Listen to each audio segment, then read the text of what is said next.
Mr. President, before I begin, I want to take a moment to acknowledge what today is. 23 years ago, terrorists flew planes into the World Trade Center and the Pentagon. In 23 years since, a heroic group of Americans prevented even greater tragedy by bringing down a fourth hijacked plane before it could crash into another target.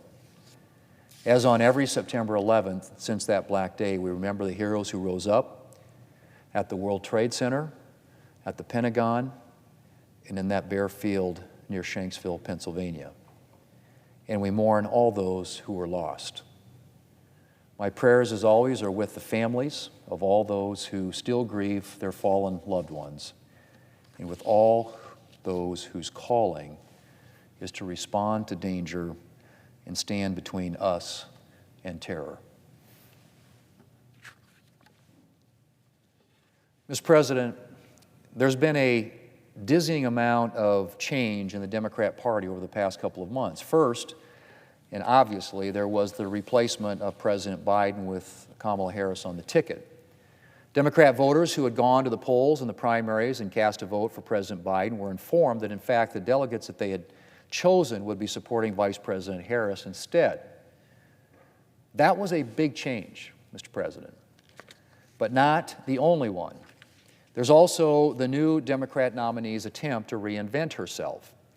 It began 5 short years ago, since Kamala Harris was running for president in the Democrat primary, as a leftist.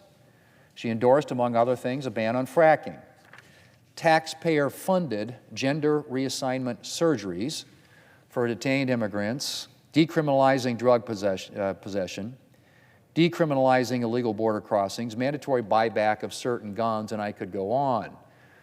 Of course, none of that was a big surprise, Mr. President. After all, then Senator Harris, a supporter of a government takeover of health care and the budget-busting Green New Deal, regularly made lists of most liberal senators. But what is surprising, Mr. President, is the apparent 180-degree flip that she's made in the past, well, let's say 7 weeks or so in this campaign. She opposed a border wall. Now she apparently supports one. She supported a ban on fracking. Well, now she opposes one. She supported Medicare for all, the federal takeover of health care, and now says she won't push for it if she's president. She supported mandatory gun buybacks. Now she won't push for them. She supported an electric vehicle mandate, and now apparently she doesn't. And Mr. President, I could go on that list. It's amazing what a brief 7 weeks or so can do. Or perhaps I should say it's amazing what getting nominated for president can do.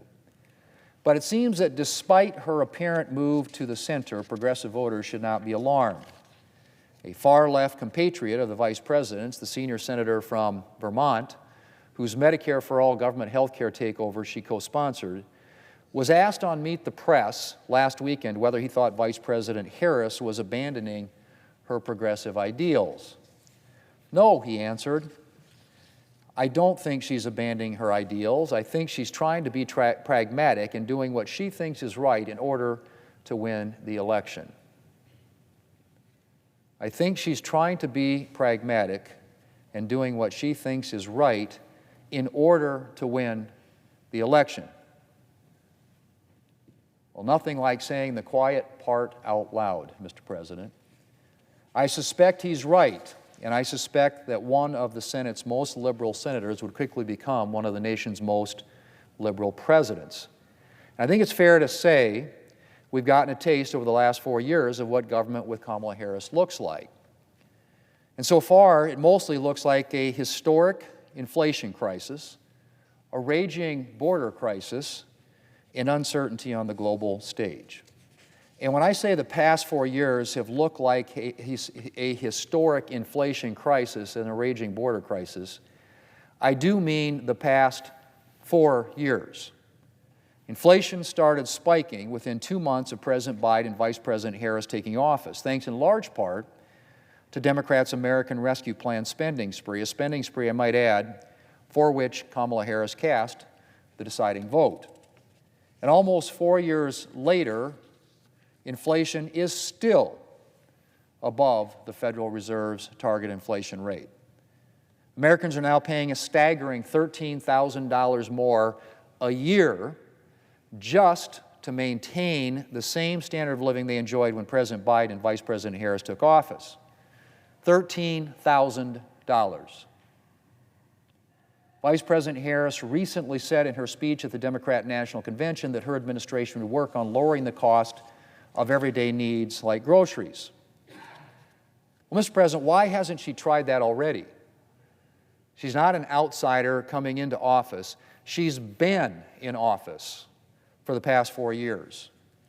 If there was something she thought she could do to bring down prices, why hasn't she done it already?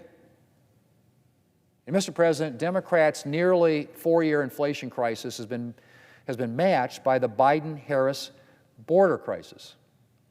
Border numbers started spiking almost immediately after President Biden and Vice President Harris took office, after they sent the message on day one that border security was at the bottom of their priority list. And the ensuing crisis has raged for almost the entirety of the Biden-Harris administration until fears of losing re-election prompted President Biden to at least take some too little, too late action this summer.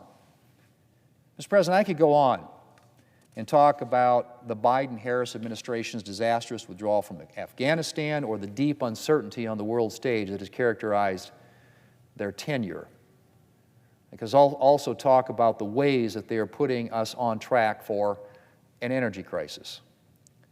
But I'll stop here. Suffice it to say that after the past 4 years, no one has to wonder what Democrat governance would look like.